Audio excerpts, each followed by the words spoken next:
welcome back to Switch Stars. My name's Luke, and today on the channel we're going to be taking a look at the upcoming 5-in-1 action games bundle from Drageus Games.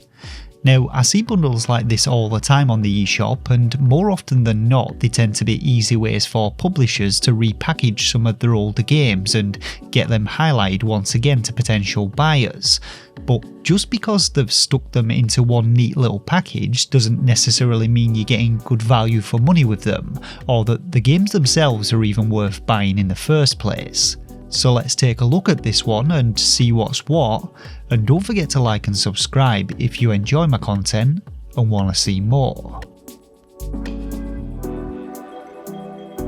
So we're going to kick things off by working out what exactly you're getting for your money with this one, and as the title suggests, this particular bundle contains 5 games, each of which can be bought separately, but the bundle itself is priced at $19.99 in the US and $17.99 in the UK, with a 50% pre-order discount taking it down to $9.99 and £8.99 respectively.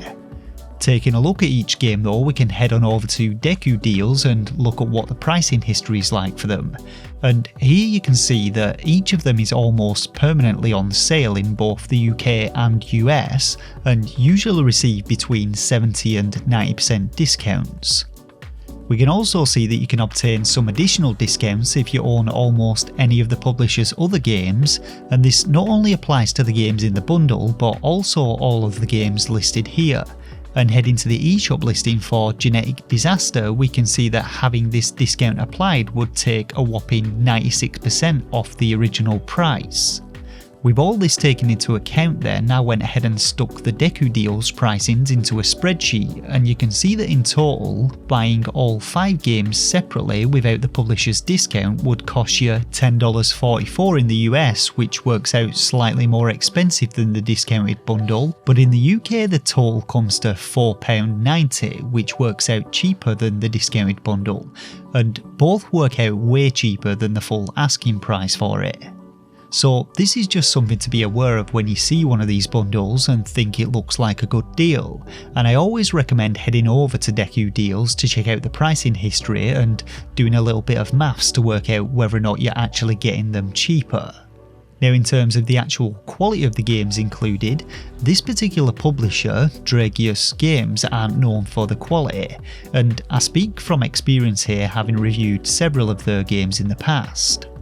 That's not to say all of the games are terrible, just that they tend to be very low budget indie titles, and again this is not a bad thing, but the asking price for some of them is a little steep.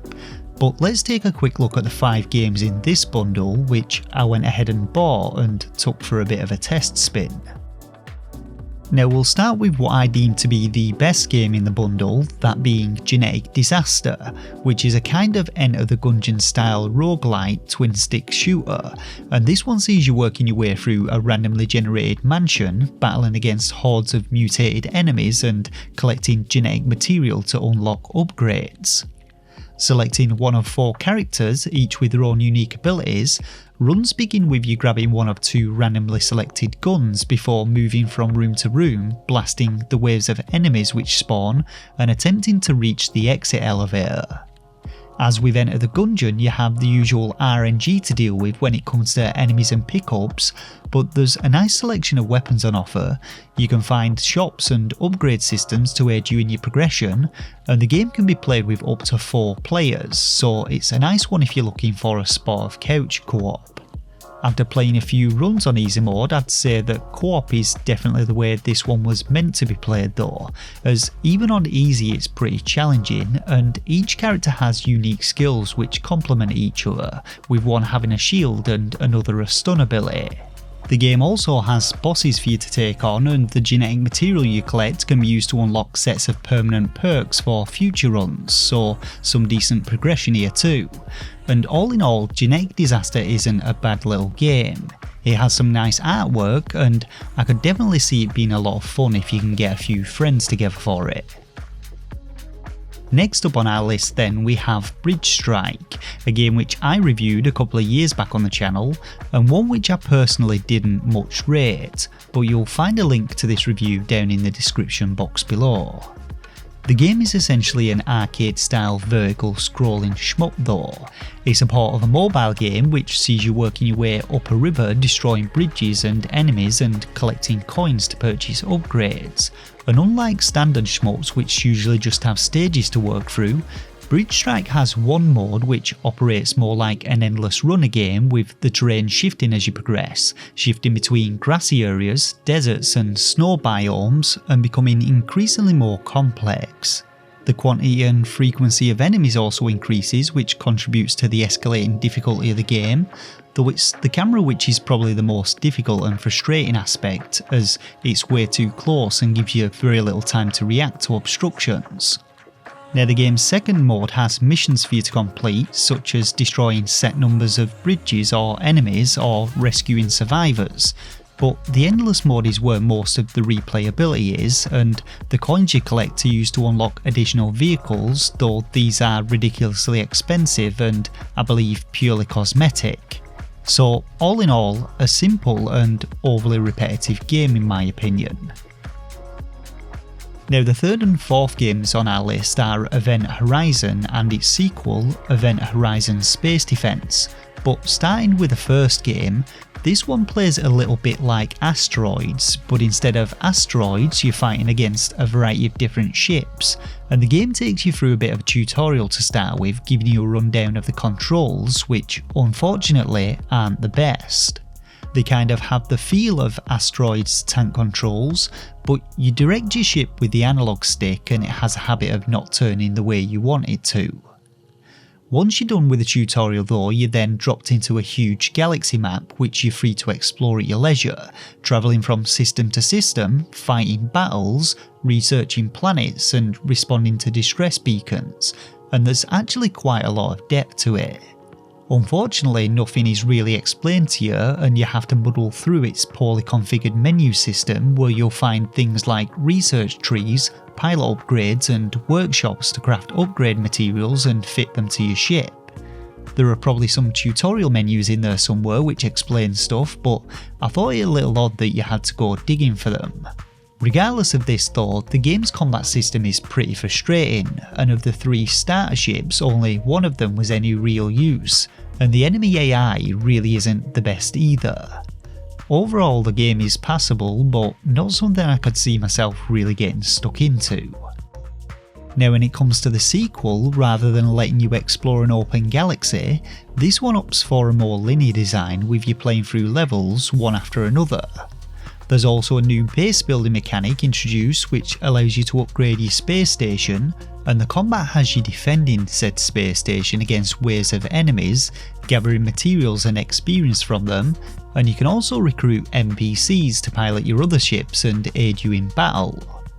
Between the waves you can purchase new equipment, recruit mercenaries, craft upgrades and install them to your ship and space station, and once again things aren't explained very well, but the menu system is much better. It's easier to navigate and things just make a bit more sense. Again though, enemy AI and the AI of your teammates isn't great, but of the 2 Event Horizon games available in this bundle, the second one is probably my favourite. Now, the final game in the bundle is called Mech Rage, and this one is a top-down twin-stick shooter in which you control a mech and have to fight your way through rooms of enemy mechs and robots as you attempt to repel an invasion on your ship. Unfortunately, this one really isn't very good at all in my opinion though.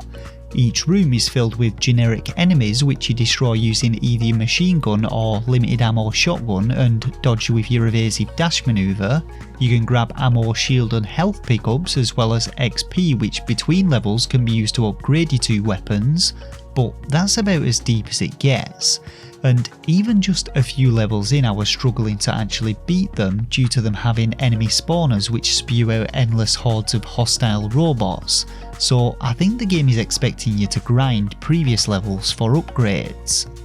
Now, admittedly I didn't play this one for very long, so I don't know if there are any boss fights to spice things up a bit, but going by its Metacritic rating, there seems to be plenty of people who agree with my summary of the game. It's incredibly basic though in both its presentation and gameplay, and it's not one that I can recommend, even as an individual purchase and discounted. So there you have it. Out of the 5 available games, I'd say that Genetic Mutation and At a Push, Bridge Strike are probably the best if you enjoy simple arcade titles. But the Event Horizon games suffer from some finicky controls and a lack of information, and Mech Rage is pretty much a throwaway title, but you never know, some people may still have fun with it. These are of course my own personal opinions on the games though, but what is for certain is that the price of the bundle isn't worth its contents, and I recommend picking up each individually if and when you see them on sale, and don't forget about that publisher discount. Hopefully though I was able to help you out with this video, and if I did, feel free to show your appreciation with a like, and consider subscribing to the channel for more Switch related content. For now though, I just want to thank you all once again for watching, and until next time, take care of yourselves and game on.